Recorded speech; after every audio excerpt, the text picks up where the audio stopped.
É necessário mesmo o cristão ser cheio do Espírito Santo?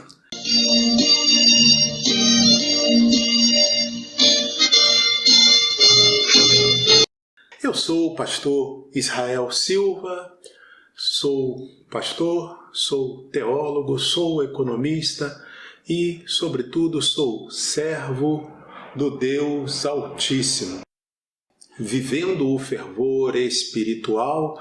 E desde já eu adianto que esse vídeo deverá ser um pouco menor, de menos tempo, menor duração do que os anteriores. Texto áureo: e não vos embriagueis com vinho em que há contenda, mas enchei-vos do Espírito. Epístola de Paulo aos Efésios, capítulo 5, versículo 18. Verdade prática.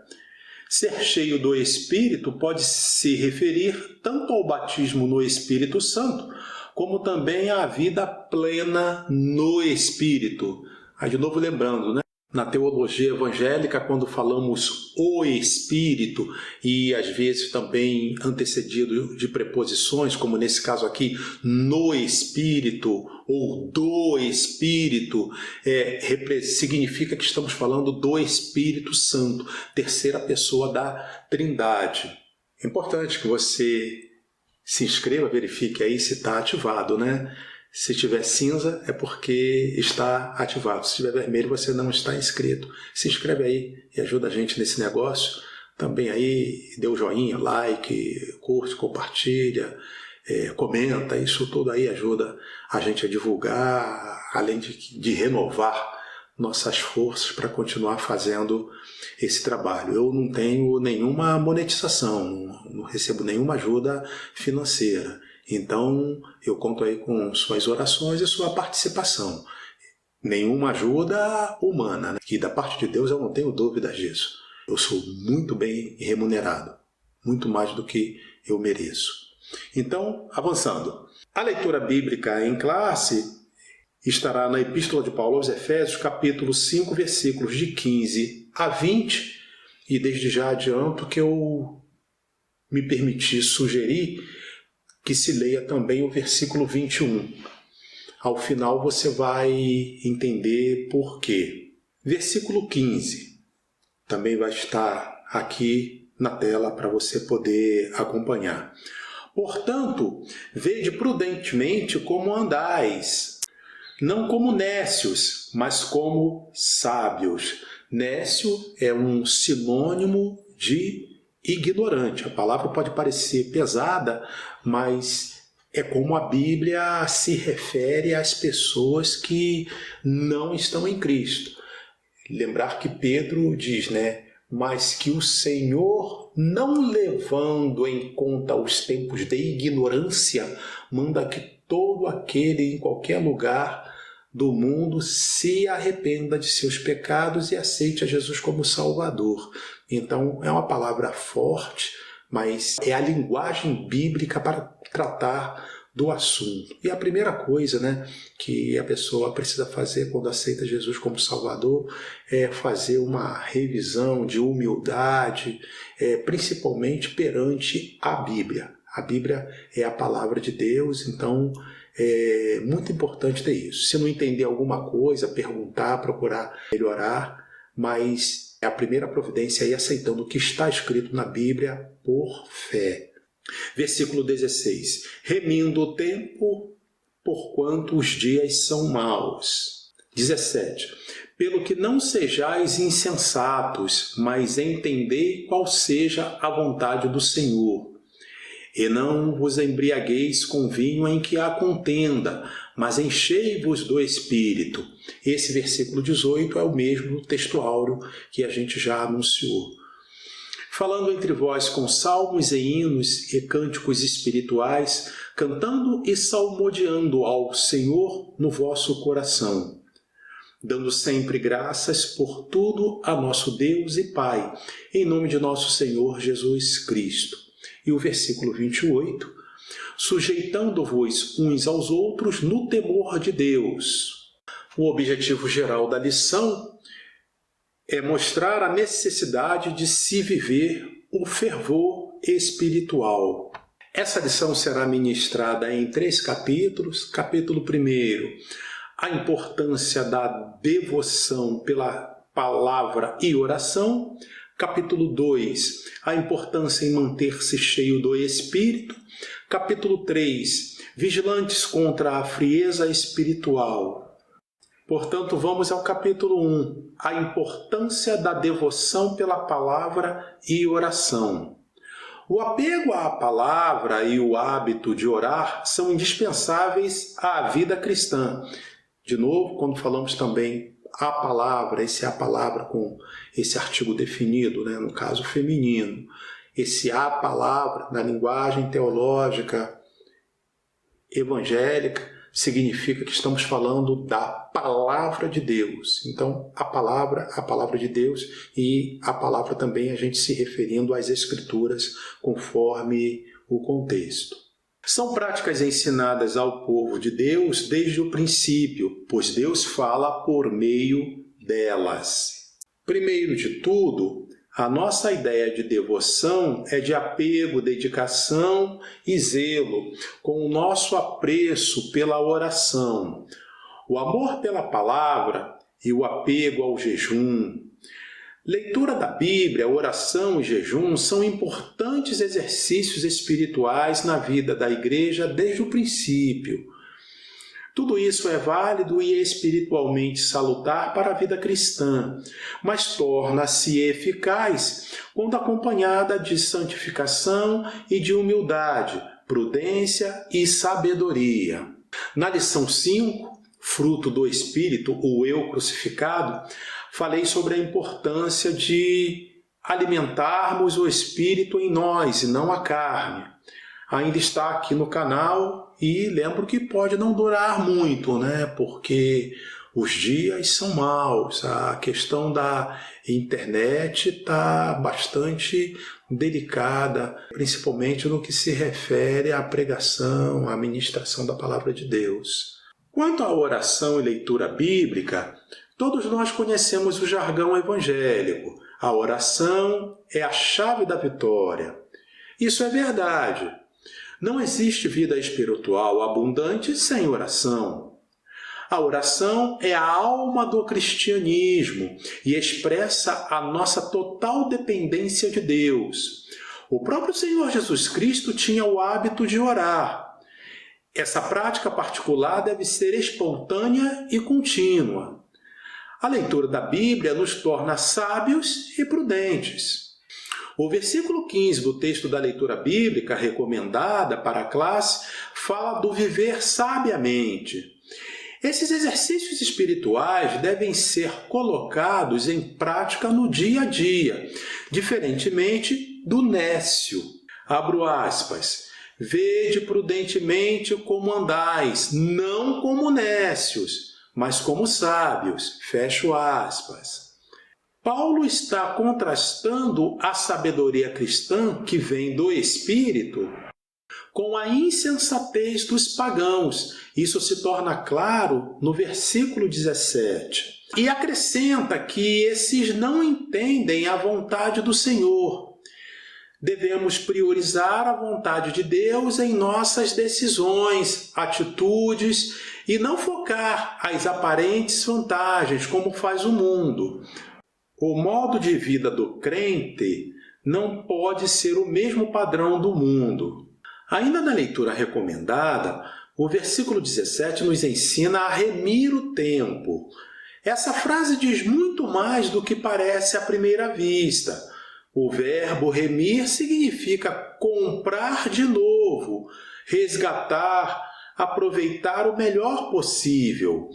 A palavra tempo é bem conhecida entre nós, evangélicos. É a tradução do grego kairos, tempo no sentido de ocasião, oportunidade. Essas duas coisas são especialidades dos crentes cheios do Espírito Santo, resultando no viver sabiamente. O crente sabe aproveitar as oportunidades para fazer a obra de Deus. Falar de Jesus às pessoas que ainda não conhecem o Evangelho, até mesmo em circunstâncias difíceis. Na verdade, Tanto hoje como nos dias apostólicos, os dias são maus. Capítulo 2. A importância em manter-se cheio do Espírito. A obra do Espírito Santo na vida do crente é dinâmica. Ele não fica estático a partir da conversão, pois a expressão cheio do Espírito Santo significa reacender a chama do Espírito. Não se deve confundir com a expressão cheios do Espírito Santo do Pentecostes, como registrado lá em Atos 2, versículo 4. Lá foi o batismo no Espírito Santo, uma primeira experiência. Porém, manter-se cheio do Espírito deve ser um ato contínuo à conversão, havendo ou não o dom de falar em línguas. A Escritura, abro aspas, e não vos embriagueis com vinho, no versículo 18, parte A, fecho aspas. Tem origem no livro de Provérbios, abro aspas, não olhes para o vinho, fecho aspas. A passagem no Antigo Testamento explica as consequências destrutivas da bebedeira e a compara com a picada de uma cobra bem peçonhenta. É importante lembrar que os bêbados não herdarão o reino dos céus. Deixo aí na tela. E ainda a Escritura, abro aspas, mas enchei-vos do Espírito.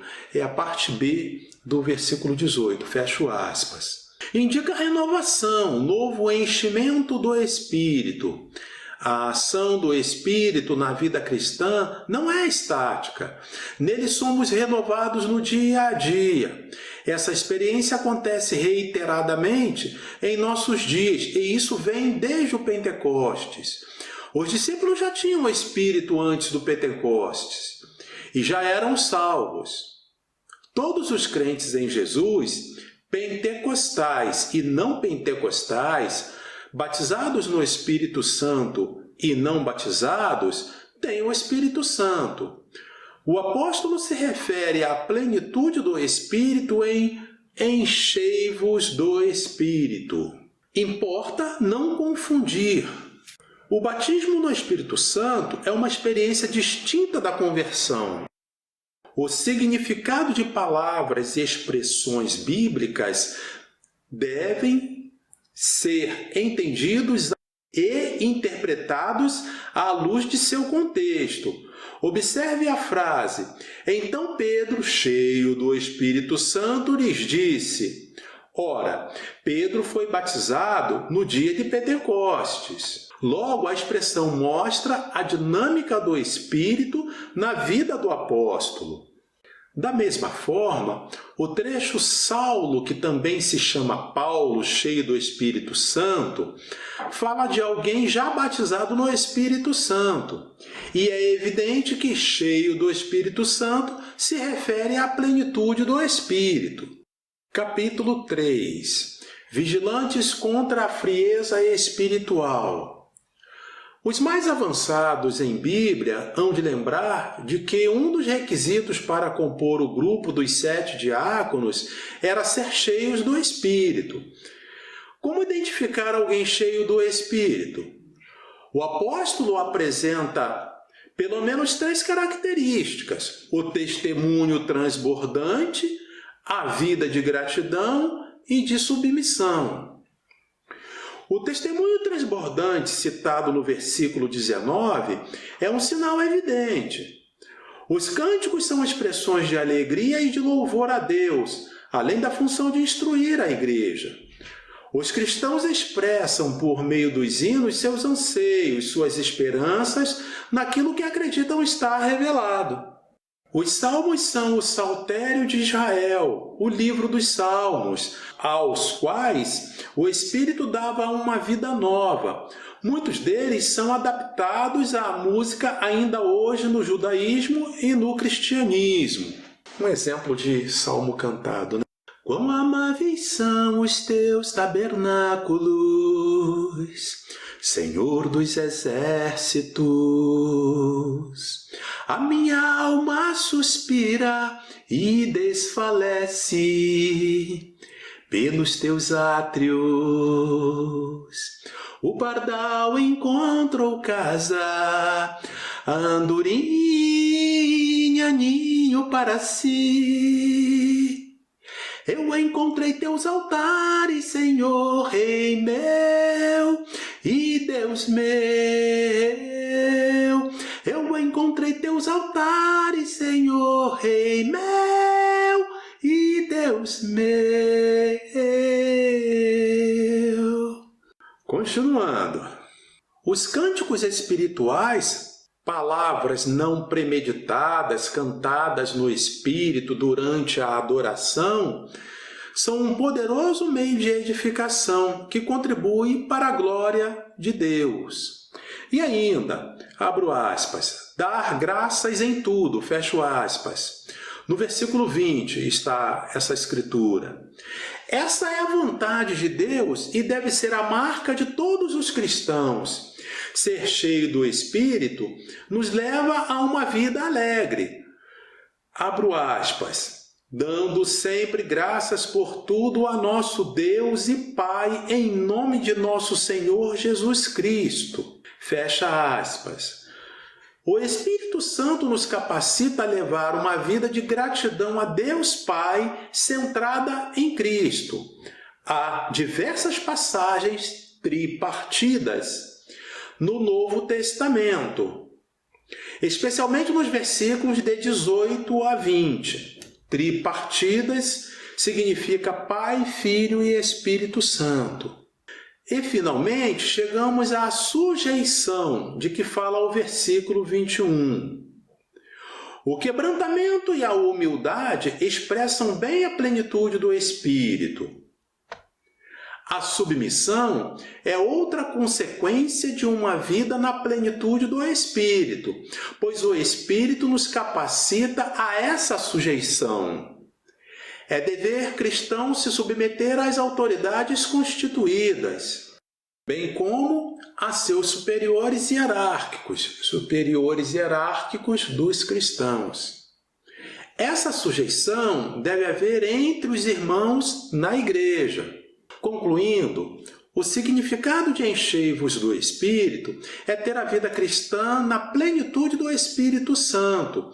Isso envolve todos os aspectos da nossa vida, desde os cultos nas igrejas locais até o lar, desde o lar até o trabalho e a sociedade. Por meio desses testemunhos, é possível observar quem é cheio do Espírito. Interessante isso. Por meio do testemunho se observar, ou seja, aprendendo com o Senhor Jesus, pois ele dizia, eu não dou testemunho de mim mesmo, os outros é que testemunham de mim. Então, não é para a pessoa bater no peito e dizer, eu sou cheio do Espírito Santo. Não cabe isso. Com sabedoria não se fala assim. Com sabedoria, a pessoa simplesmente dá um bom testemunho e as outras pessoas é que mencionam isso. Na presença ou na ausência, não importa, mas é para ser assim. Eu tenho até observado isso e às vezes as pessoas se autoproclamar ser isso, ser aquilo, e eu chego a dizer, num exagero, antes que alguém depois tire a palavra do contexto, digo, olha o que o pastor Israel falou. No exagero, seria eu chegar e dizer, eu sou mais inteligente do que o Einstein. Eu não ouvi alguém dizer isso, mas a linha é a mesma. Elogio é para ser feito pelas pessoas de fora e não para a pessoa se autoproclamar. Isso se aplica aqui a ser cheio do Espírito Santo e creio que vale também para questões mais sociais. É oportuno lembrar, quando falamos de sujeição ao final do capítulo 3, que essa sujeição não pode conflitar com a palavra de Deus, como está escrito aqui na tela, Daniel capítulo 3, versículos 17 e 18. Eis que o nosso Deus, a quem nós servimos, é que nos pode livrar. Ele nos livrará do forno de fogo ardente e da tua mão, ó rei. E se não, fica sabendo, ó rei, que não serviremos a teus deuses, nem adoraremos a estátua de ouro que levantaste. Ver também sobre Micaías, em 2 Reis, segundo livro dos Reis, capítulo 22, versículos de 13 a 23. Vou dizer de forma bem resumida, tá? É a história que antecede a saída do rei Acabe para sua última peleja. E já havia algumas pessoas profetizando que ia ser uma peleja vitoriosa, e chegou até um mensageiro, foi enviado um mensageiro do rei a Micaías, para que ele, Micaías, comparecesse perante o rei Acabe e também profetizasse nesse sentido. E aí o Micaías foi e começou de uma maneira bem suave, até que ficou claro, até para o rei Acabe, que Micaías não estava falando, entregando a palavra de Deus. E o rei disse para ele: eu já não te disse para que não me fale, a não ser em nome do Senhor? Aí Micaías foi, contou toda a história. Houve um evento no céu e contou como o rei Acabe haveria de sair e não voltar com vida. Pois é, isso custou ao Micaías a antipatia do rei, e enquanto o rei foi para a batalha, Micaías ficou preso, como dizia o rei, com pão de angústia. E isso porque ele falou a palavra de Deus. Ele não seguiu a obediência de seu superior hierárquico. E antes que alguém diga que são coisas do Antigo Testamento, sobre João Batista, em Marcos capítulo 6, versículos 17 e 18. Porquanto o mesmo Herodes mandara prender a João o Batista, e encerrá-lo manietado no cárcere, por causa de Herodias, mulher de Filipe, seu irmão, porquanto tinha casado com ela. Pois João dizia a Herodes: não te é lícito possuir a mulher de teu irmão. Pois bem, João Batista entregou para o rei Herodes a palavra de Deus, mesmo isso custando-lhe a própria vida, mesmo isso custando a própria vida de João Batista. E o pecado que está claro ali é o pecado de cobiça, né? A Bíblia enfatiza muito essa questão. Nos dias de Davi, Davi acaba sendo acusado de adultério e assassinato. Assassinato dá para entender, porque ele mandou que fosse deixado para morrer um de seus soldados. Mas adultério, muita gente se pergunta, como assim acusado de adultério? Porque se Davi tinha várias mulheres já desde há muito tempo, porque Deus já desde o Antigo Testamento tratava de maneira mais severa o adultério que era precedido ou acompanhado de cobiça. Então, o problema de Davi não foi ter mais uma mulher, foi ter a mulher de um homem, foi ter uma mulher que era casada. Então, isso é a mesma coisa que acontece aqui nos dias de João Batista. Ele está falando de Herodes, porque o pecado se torna ainda mais grave porque ele está acompanhado de cobiça. Herodes estava casado com a mulher de seu irmão. E ele falou isso. Agora, é interessante que fala aqui desse casamento, e eu fico aqui meditando, né? Se fosse em nossos dias, mesmo no meio evangélico, por que não? Vamos até lavar a roupa aqui, mas é necessário falar. Haveria talvez até uma disputa entre líderes evangélicos de grandes igrejas oferecendo o seu tempo para celebrar esse casamento que João Batista testemunhou que não era lícito ser feito aos olhos de Deus, mesmo cuidando de sua vida. Isso tudo para dizer que não se pode obedecer aos homens como quando estiver em conflito essa obediência com a lei de Deus. Olha só o que temos mais ainda. Porque os que assim procedem escolhem o errado ao invés de escolher o certo.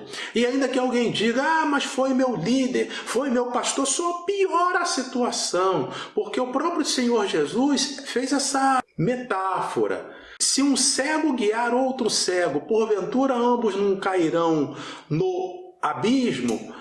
O que ele quer dizer? Se um homem que está fora da palavra de Deus está trabalhando de falso profeta, porque aquele que ensina a palavra de Deus de forma distorcida, se faz um falso profeta.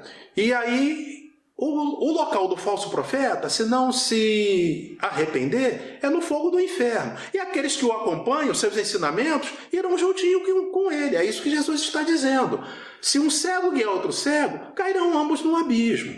O cristão deve aprender sempre, mas com homens e mulheres que sejam tementes a Deus e que falem, que preguem, que ensinam a palavra de Deus segundo as Escrituras. Amém. Se gostou, dê um like, dê um joinha. Olha, verifica a sua inscrição, curta, compartilhe. Deus abençoe você e sua casa em nome de Jesus. Amém.